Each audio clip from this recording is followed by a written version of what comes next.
listahan. Ito yung mga kinaltas nyo. Ma'am Ruiz. So yung sa kakakaltas ko.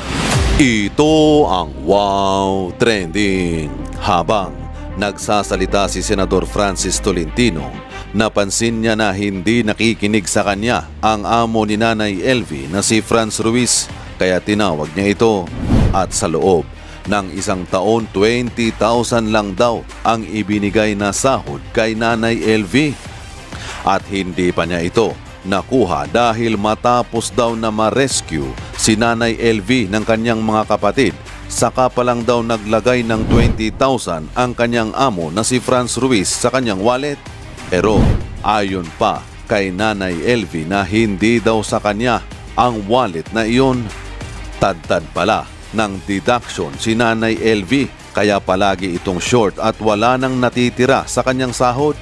At dito, ipinakita ni Franz Ruiz ang listahan ng mga kinaltas sa sahod ni Nanay LV.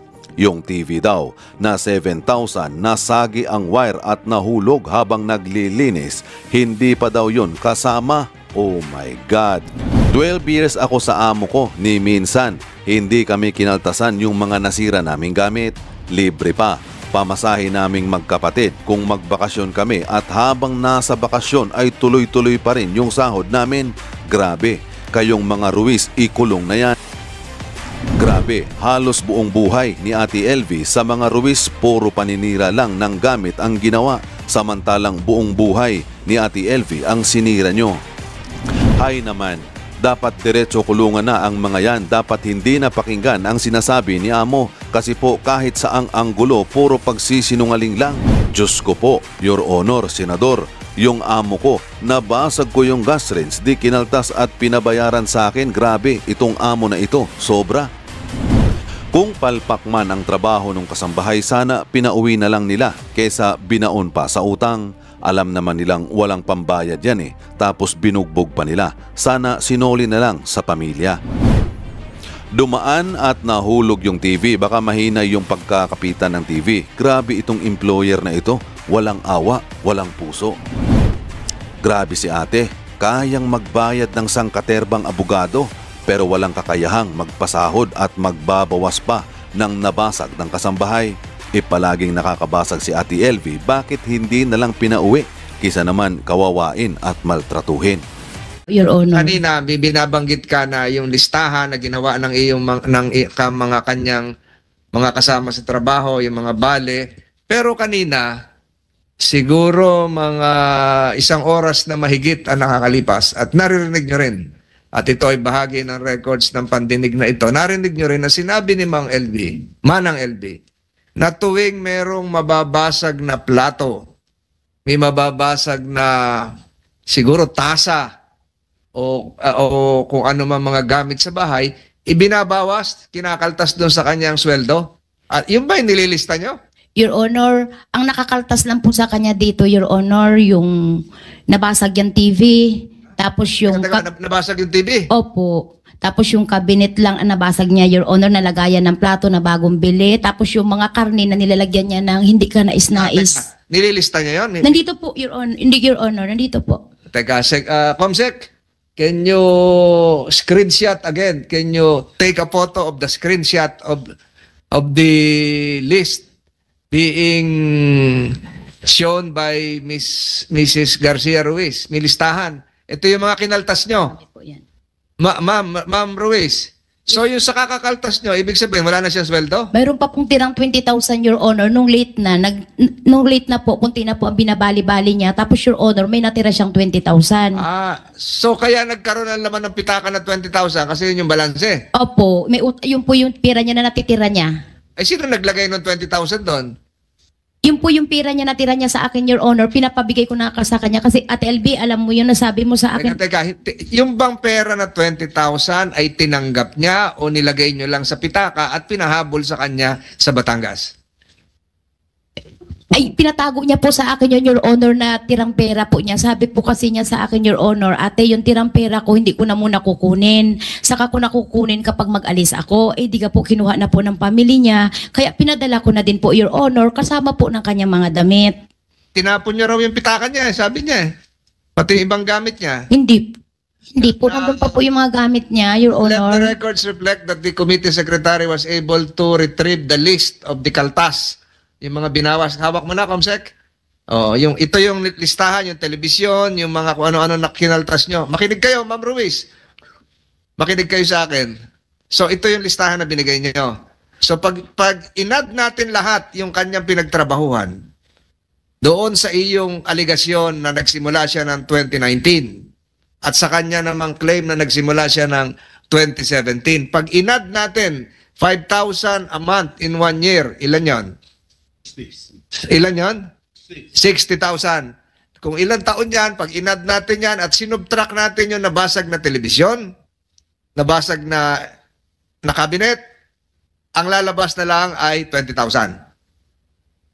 Let the committee secretary is directed to mathematically compute the salaries, the total accumulated salaries of Manang LB Vergara. Kung ito ay 2017 o 2019, i-add mo lahat, ibawas mo ito.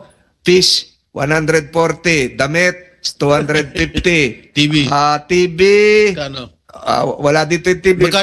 Franz, magkano kinaltas mo nung allegedly nakabasag siya ng TV? At paano niya nabasag ang TV? Your Honor, hindi pa po yan lahat kompleto yung listahan. Meron pa po kami doon. Sa sunod na lang po na hearing namin dadalhin Oh, po sa at namin. pagkakaalam mo, sa pagkakatanda mo, magkano kinaltas mo ron sa ano? Sa TV. Sa TV? Parang 7,000 lang po yata yun. Ang kinaltas mo Opo. sa sweldo niya. So isang buwan at kalahati niya pagtatrabahuhan yung binasag niya, ganun ba? Kasi po yung, At paano niya nabasag yung TV? nanonood po sila yung mga kasamahan niya. Tapos dumaan lang po siya. Nalaglag niya na agad. Parang ginanon niya lang po. Ito yan. Doon po sa may sala yun, Manang Your LB, Honor. tapos natin si Ma'am Ruiz. So, Ano? Nanonood po yung mga kasama niya, Your Honor, kasi marami nga po sila doon, Your Honor, na stay-in. Kumbaga, natutulog sila. Marami silang nanonood nung gabi na yon. Tapos, Your Honor, dumaan lang siya, nalaglag na yung TV. Paano dumalat? Nalaglag? Ay, yung wire nga po, Your Honor, na ano niya, nasagi ng Ate LV. O, Aling LV, sagot. Hindi po totoo yun. Hindi po ako nakasira ng TV. Yung kasama ko ang nakasira. Siya ang magdamag nanood ng TV. Ako'y maaga pang tulog na at maaga nagigising. bago natin taasan po, Manang LB, ang ating boses dito sa pagdinig na ito. Huwag po tayo magagalit. Huwag tayo Kinakaila ni Aling LV. Your Honor, meron naman pong mga testigo na magsasalaysay ng tungkol sa bagay niya yan. Kung halimbawa, kaila niya man, Your Honor. Siya po talaga ang nakabasag doon yun, Your Honor. Pero ngayon, tinitingnan ko, Senator Estrada, meron dito 17,366. Meron po dito 18,315. Eh kung gawin na natin ito yung mga bawas sa kanya, eh kahit 20,000 natin gawin each, eh di 40,000. Opo. Sa isang taon, 60,000 ka mo, 60,000 minus 40,000. 20. Yung bang kaya naging 20,000? Meron pa po, Your Honor, na mga listahan pa po doon, Your Honor. Eh ito Listahan kasi na? ito, December, ilang taon to? 2019 lang po, Your Honor, sa akin pumasok ng August 11 yan, ay August 12 ang start niyan, Your Honor, kasi yung August 11, sinelduan ko po siya dahil sa loob siya ng palengke nagtrabaho, iba yung sahod nun. Ang start, Paano naging 20 August eh, nakalagay dito sa listahan mo December? Ewan kung malabo ang mata ko, December to January nakalagay, oh.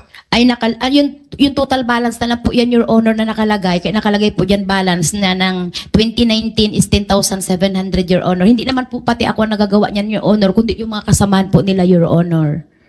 So yung mga kaltas, yung mga kasamahan na rin niya ang gumagawa. Lahat po yung listahan na, Your Honor, hindi ko po sulat kamay yan, Your Honor. Sulat kamay ng mga kasamahan po nila. So yung mga kasamahan niya ang nagkakaltas para sa'yo? Hindi po, Your Honor. Yung mga halimbawa, yung mga nagpapalista siya, yan po, kinakaltas po nila yan dyan. Sila po tagalista. Eh bakit wala dito yung TV na basag? Nandyan po.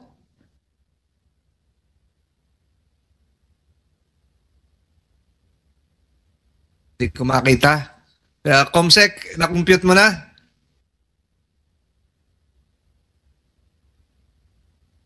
Wala dito yung TV. Pichel, nandito. So, kahit ganito po yung computation nyo, tinan nyo, 2021 ito. Hindi po ito 2019, 2021. Yung listahan nyo. October 2021. So, babalik tayo dun sa tanong ni Senator Estrada. Pinasweldo niyo siya? Opo, Di raw eh. pinasweldo po, Your Honor. Nasweldo kayo, Manang LB? Hindi po, buat noong nag-start po ako sa kanya, hindi po ako sinasweldohan. Your Honor, nasusweldo po siya lalo't pag nasama sa amin sa anniversary ng Kapitol. Kapag nalabas po kami, magkakasama po kami. May picture po kami yan na magkakasama kami Anniversary ng? ng Kapitol po namin. Kasama po namin yan. Ano po yung Capitol? Ang fiesta po ng Occidental Mindoro. Kasama po namin nalabas yan, Your Honor. Teka, paano tayo nagpiesta noon eh? COVID nga, lockdown. 2021, Your Honor, kasama namin nalabas po yan, Your Honor. Ito pa tayo, COVID lockdown pa no, pandemic. Huli na po ng 2021.